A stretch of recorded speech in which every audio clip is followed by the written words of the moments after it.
Hi കൂട്ടുകാരെ, പുതിയൊരു വീഡിയോയിലേക്ക് എല്ലാവർക്കും സ്വാഗതം. അങ്ങനെ നന്ദിനിയുടെ കൈ മുറിക്കാനുള്ള ആ ഒരു തീരുമാനം എടുക്കണം കേട്ടോ. കാരണം പത്മയോട് പറയാണ് ഇതിനൊക്കെ അമ്മയാണ് തുടക്കം കുറിച്ചത്. അമ്മ തുടക്കം കുറിച്ചതാണ് ഈ സൈനിങ് അതോറിറ്റി അവൾക്ക് കൊടുത്തത്. അതുമാത്രമല്ല അമ്മ ഇത്രയെ വിളിച്ചതിലാണ് ഏട്ടൻ ഇത്ര ദേഷ്യവും വാശിയായത്, അല്ലെങ്കിൽ അവളെ കമ്പനിയിലോട്ടൊന്നും കൊണ്ടുപോയിരുന്നില്ല എന്നൊക്കെയാണ് പറയുന്നത് കേട്ടോ. അങ്ങനെ ഈ സമയം നിങ്ങൾ എന്തെങ്കിലുമൊക്കെ ഒന്ന് ചെയ്യേ, എന്തെങ്കിലും ചെയ്ത് അവിടെ ആ കമ്പനിയിൽ ഉണ്ടാവാൻ പാടില്ല. മിത്ര പോയി എന്നുള്ള സത്യം തന്നെ, പക്ഷേ അവൾ പോയിട്ടില്ലല്ലോ എന്നിങ്ങനെ പത്മയോട് ഇവിടെ ഇന്ദ്രജയും വേദയും വിജയും കൂടി പറയാൻ കേട്ടോ. അതെ, മിത്ര പോയി, പക്ഷേ അവൾ പോയിട്ടില്ല. അവൾ പോവാൻ ഇനി എന്ത് ചെയ്യും എന്നൊക്കെയുള്ള ആ ഒരു ടെൻഷനിലാവുകയാണ് കേട്ടോ.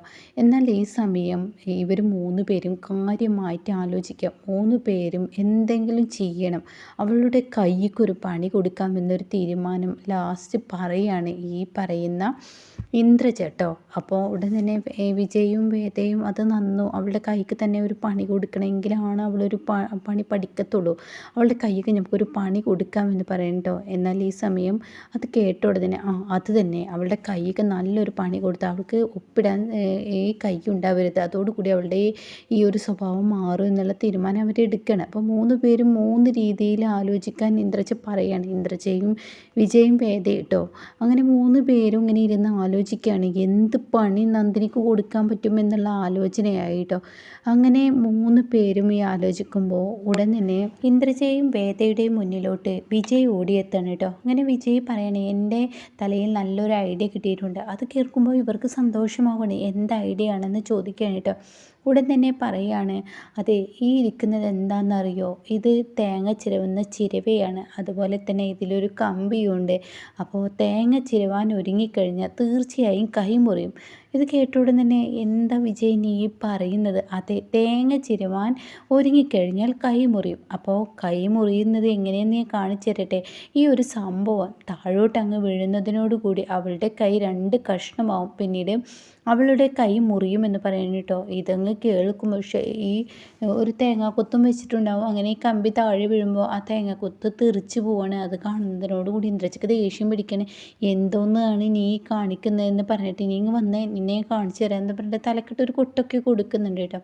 അങ്ങനെ ഇത് കാണുമ്പോൾ വിജയ് പറയണേ, എന്താ വേദ, നിൻ്റെ അളിയനല്ലേ ഇങ്ങനെയൊക്കെ ചെയ്യുന്നത്, അപ്പം നിനക്ക് എന്തെങ്കിലും ഒന്ന് പറഞ്ഞൂടെ എന്ന് ചോദിച്ച ഉടനെ ഞാൻ എന്നെ നിങ്ങളുടെ തലക്കെട്ട് കൊട്ടും, ഇങ്ങനെയുള്ള പൊട്ടത്തരങ്ങൾ പറഞ്ഞ് എൻ്റെ മുന്നിലോട്ട് വന്നു കഴിഞ്ഞാൽ എന്ന് പറഞ്ഞിട്ട് ദേഷ്യപ്പെടുകയാണ് കേട്ടോ. അപ്പോൾ ഈ സമയം വിജയ് വീണ്ടും പറയണേ, ഞാൻ വേറൊരു ഐഡിയ പറയട്ടെ. ഈ തേങ്ങ ഇങ്ങനെയല്ല, ഈ കെണിയിൽ കൈ ഇങ്ങോട്ടേക്ക് വെച്ചാൽ എന്നൊക്കെ പറഞ്ഞ് വീണ്ടും സംസാരിക്കുമ്പോഴേക്കും ഉടൻ തന്നെ ഇന്ദ്രജ പറയണേ, നിങ്ങളൊന്നും ഇവിടെ നിന്ന് പോയേ, ആറും മണ്ടത്തരമാണ് നിങ്ങൾ പറയുള്ളൂ, വെറും പൊട്ടത്തരങ്ങളാണ് നിങ്ങൾ പറയുന്നത്. അതുകൊണ്ട് മനുഷ്യൻ തല പിണ്ണായി ആലോചിക്കുന്ന സമയത്ത് ഇങ്ങനെയുള്ള ഓരോ കാര്യങ്ങൾ പറഞ്ഞു വരരുത് എന്ന് പറയട്ടോ. അങ്ങനെ വിജയ് എൻ്റെ ഐഡിയകൾ നിങ്ങൾക്ക് വേണ്ടെങ്കിൽ വേണ്ട, ഞാൻ പോകുന്നു എന്ന് പറഞ്ഞിട്ട് അവിടെ നിന്ന് പോവുകയാണ്. പിന്നീടാണെങ്കിൽ എന്തൊക്കെയോ ഇങ്ങനെ ചിന്തിക്കുന്നുണ്ട് കേട്ടോ ഈ വേദ. അതിനിടയ്ക്ക് വേദ പറയണ, ചേച്ചി എനിക്കൊരു ഐഡിയ കിട്ടിയെന്ന് പറഞ്ഞിട്ട് പറഞ്ഞു കൊടുക്കുന്നുണ്ട്. അപ്പോൾ എന്താണെന്ന് ചോദിക്കുന്നുണ്ട്. അപ്പോൾ ഉടനെ ആ ഐഡിയ എന്താണെന്നുള്ളത് ഇങ്ങനെ പറയുകയാണ്. അപ്പോൾ അത് നമുക്ക് മുന്നിൽ വ്യക്തമാക്കുന്നില്ല കേട്ടോ. അപ്പോൾ ഇത് നല്ല സൂപ്പർ ഐഡിയ ആണല്ലോ, നിൻ്റെ തല നീ മിടുക്കത്തിയാണല്ലോ, നിനക്ക് എങ്ങനെ ഇതിന് കഴിഞ്ഞു എന്നൊക്കെ ചോദിച്ചു വലിയ വാക്കുകൾ ഇങ്ങനെ പറയാൻ കേട്ടോ. അപ്പോൾ ഉടൻ തന്നെ എന്തായാലും ഇത് ചെയ്യാം നമുക്കെന്ന് പറയണം. അങ്ങനെ പിറ്റേ ദിവസം രാവിലെ ആയി. നന്ദിനി കിച്ചണിലെ പണിയെടുക്കുകയാണ്. അപ്പോൾ സാധനങ്ങളൊക്കെ തീർന്നിരിക്കുകയാണ്. അപ്പോൾ ഉടൻ തന്നെ ഇവിടെ രാജു പറയണത്, ഞാൻ എന്തായാലും സാധനങ്ങൾ തീർന്നതുകൊണ്ട് തന്നെ ഞാൻ പോയിട്ട് സാധനം മേടിച്ച് വരാമെന്ന് പറഞ്ഞിട്ട് രാജു അങ്ങ് പോകുമ്പോഴാണ് ഇന്ദ്രജ കയറി വരുന്നത് കേട്ടോ. അപ്പോൾ ഇന്ദ്രജ ചോദിക്കുകയാണ് നന്ദിനിയോട്, എനിക്കിന്ന് വല്ലാത്ത വിശപ്പുണ്ട്, എന്താണ് ഭക്ഷണത്തിന് എന്ന് ചോദിക്കുകയാണ്. അപ്പോൾ തന്നെ സാമ്പാർ അടുപ്പത്തുണ്ട്, ഇഡ്ഡലി ഉണ്ടാക്കിക്കൊണ്ടിരിക്കുന്നു എന്ന് പറയാം കേട്ടോ. അപ്പോൾ ഇത് കേട്ട ഉടനെ തന്നെ വിശന്നിട്ട് നിൽക്കാൻ വയ്യ, ഇതുവരെ പലഹാരമൊന്നും ആയില്ലേ, എന്നാൽ നീ ഒരു പണി ചെയ്യ്, ഇഡ്ഡലി ആയോ, ഇഡ്ഡലി ആയി, പക്ഷെ കറി ആയിട്ടില്ല എന്ന് പറയണേ. എന്നാൽ നീ ഒരു പണി ചെയ്യ്, തേങ്ങാ ചട്നി ഉണ്ടാക്കുക എന്ന് പറയാം കേട്ടോ. ഇത് കേട്ട ഉടനെ തന്നെ ആയിക്കോട്ടെ മാഡം കുറച്ച് കഴിഞ്ഞിട്ട് വന്നാൽ മതി. അത് പറ്റത്തില്ല, എത്ര സമയം വേണം തേങ്ങാ ചട്നി ഉണ്ടാക്കാൻ? ഒരു 5 മിനിറ്റ് കൊണ്ട് അല്ലെങ്കിൽ ഒരു 10 മിനിറ്റ് കൊണ്ട് ഞാൻ ഉണ്ടാക്കിത്തരാം.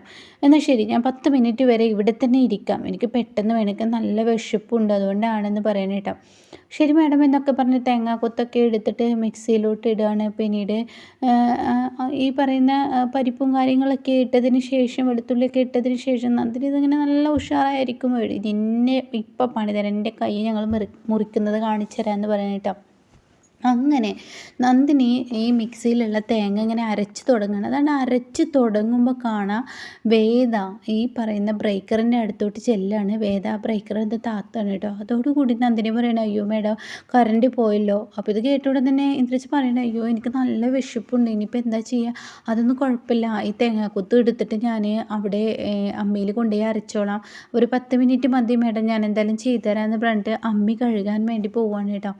അപ്പോൾ ഈ സമയം നമ്മൾ പറഞ്ഞതൊക്കെ കറക്റ്റായി. അപ്പോഴേക്കും വേദ ഫോൺ വിളിച്ചിട്ട് പറയണേ, എന്തായാലും സിഗ്നൽ ഒരു തുമ്മലായിക്കോട്ടെ, ആ തുമ്മലിലൂടെ ഞാൻ പെട്ടെന്ന് ഓണാക്കിക്കോളാം എന്ന് പറയണേ. അത് കേട്ടോടെ തന്നെ ശരിയെന്നും പറയണേ. അങ്ങനെ ഈ സമയം ഈ ഫോൺ കട്ട് ചെയ്തോടെ തന്നെ ഇതും കാത്തിട്ട് ഇനിയിപ്പോൾ അവൾ തിരിച്ചു വരുമല്ലോ. അപ്പോൾ തേങ്ങാക്കൊത്ത് മിക്സിയിൽ എടുക്കുന്ന സമയത്ത് പെട്ടെന്ന് കൈ അങ്ങ് മുറിക്കുക എന്നുള്ള ആ ലെവലിൽ ഇങ്ങനെ നിൽക്കുകയാണ്.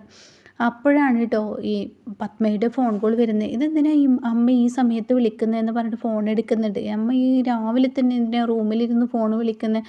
അല്ല അമ്മ എന്താ പ്രശ്നമെന്ന് ചോദിച്ചു ഉടനെ, എടി ഞാൻ ഓഫീസിലോട്ട് അർജൻറ്റായി വരേണ്ട ഒരു ആവശ്യം ഉണ്ടായിരുന്നു, എൻ്റെ റൂമിലൊരു നീല ഫയലുണ്ട്, ആ ഫയൽ എനിക്ക് കിട്ടണം, നീ നിൻ്റെ ഭർത്താവിൻ്റെ അടുത്തൊന്ന് പെട്ടെന്ന് അങ്ങോട്ട് കൊടുത്തേക്കെന്ന് പറയണ്ട. അപ്പോൾ ഇത് കേട്ട ഉടനെ തന്നെ അർജൻറ്റാണ്, അധികം നേരം വഴിക്കരുത്, ഓ ശരി എന്ന് പറയാണ്. അപ്പോഴേക്കും ഇന്ദ്രജ് എന്ത് ചെയ്യുന്നു, അവിടെ നിന്ന് പോവുകയാണ്. ഈ പറഞ്ഞ സംഭവം കൊണ്ട് മറന്നുപോയി. അങ്ങനെ ഇന്ദ്രജ് അങ്ങ് കടന്നു പോയോട് തന്നെയാണ് വിജയ് ആ വഴി വരുന്നത്. വിജയ് ആണെങ്കിലോ വല്ലാത്ത വിശപ്പ്, നല്ലൊരു മണം, സാമ്പാറിൻ്റെ മണം മൂക്കിലടിക്കുന്നു. ഇന്നെന്താ നോക്കട്ടെ എന്നൊക്കെ പറഞ്ഞ് പാത്രം തുറന്ന് നോക്കുമ്പോൾ ഇഡ്ഡലിയാണ്. ഒരു പാത്രത്തിലാണെങ്കിൽ സാമ്പാർ തിളച്ചും കൊണ്ടിരിക്കുന്നുണ്ട്. അപ്പോൾ സാമ്പാർ, അയ്യോ ഈ ഇഡ്ഡലിയിലോട്ട് തെറിച്ച് തേങ്ങാ ചട്നി ഉണ്ടെങ്കിൽ എന്തൊരു രസമായിരുന്നു, എന്തൊരു കഴിക്കാൻ നല്ല നല്ല ടേസ്റ്റ് ആയിരിക്കും എന്നൊക്കെ പറഞ്ഞിട്ട് ഈ തേങ്ങാ ചട്നി ഉണ്ടാക്കിയിട്ടുണ്ടോ എന്ന് നോക്കാൻ വേണ്ടിയിട്ട് അവിടെ ഇവിടെയൊക്കെ തുറക്കുമ്പോൾ മിക്സി ഇങ്ങനെ ഇരിക്കുന്നുണ്ട് കേട്ടോ. അപ്പോൾ മിക്സി ഇത് ഓണായിട്ടിരിക്കുന്ന മിക്സിയല്ലേ.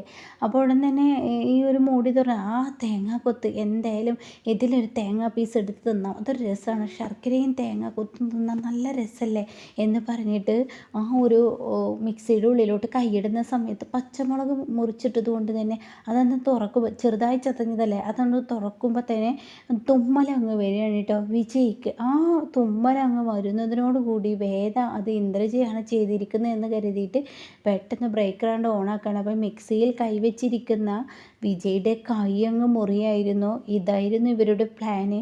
അപ്പോഴേക്കും അലറലാണ്. അപ്പോൾ നന്ദിനി കേട്ട് വരികയാണ്. അപ്പോൾ മിക്സി തിരിയുന്നത് കൊണ്ട് തന്നെ ഈ ശബ്ദമൊന്നും ഇവർ കേൾക്കുന്നില്ല. അപ്പോഴേക്കും നന്ദിനി ഓടി വരുമ്പോൾ, അയ്യോ ഇതെന്താ എന്ന് പറയുമ്പോഴേക്കും മിക്സി പെട്ടെന്ന് ഓഫ് ചെയ്യാണ്. അങ്ങനെ കൈയെടുക്കുമ്പോൾ കൈയിൻ്റെ 4 പേരിലും മുറിഞ്ഞിരിക്കുന്നു, ബ്ലഡ് കൊണ്ട് ഇങ്ങനെ ഇതാവുകയാണ്. അപ്പോഴേക്കും ഇന്ദ്രജ എന്താ ഇവിടുന്ന് ശബ്ദം കേട്ടതെന്നും അറിയാത്ത പോലെ ഇന്ദ്രജയും വേദയും ഓടി വരുമ്പോൾ താൻ കാണുന്ന കാഴ്ച തൻ്റെ ഭർത്താവിൻ്റെ വിരലുകൾ മുറിഞ്ഞിരിക്കുന്നു കേട്ടോ. ഇതേ സമയം നിങ്ങളെന്തിനാ ഇപ്പം ഇങ്ങോട്ടേക്ക് വന്നത്? ഞാനൊരു തേങ്ങാ പീസ് കഴിക്കാനാണ്. നിങ്ങളുടെ ഒരു ആർത്തി കൊണ്ട് അയ്യോ കയ്യിൽ നിന്നും നിൽക്കാതെ ബ്ലഡ് വരുന്നു എന്നും പറഞ്ഞിട്ട് ഇന്ദ്രജ് അങ്ങ് വിജയോട് പറയുമ്പോൾ വിജയ് കയ്യിലോട്ട് നോക്കിയതും വിജയുടെ ബോധം പോകുന്ന ആ ഒരു രംഗമാണ് കേട്ടോ. അപ്പോൾ ഇങ്ങനെയൊക്കെയുള്ള ഒരു എപ്പിസോഡാണ്. ഇനി എന്തായാലും സൈനിങ് അതോറിറ്റി നിർത്താൻ വേണ്ടിയിട്ട് ഇനി ഇവർ ചെയ്യുന്ന പ്ലാൻ കേട്ടോ. പക്ഷേ താൻ കുഴിച്ച കുഴിയിൽ താൻ തന്നെ വീഴുന്ന ആ ഒരു അവസ്ഥയിലോട്ടാണ് കഥ പോകുന്നത് കേട്ടോ.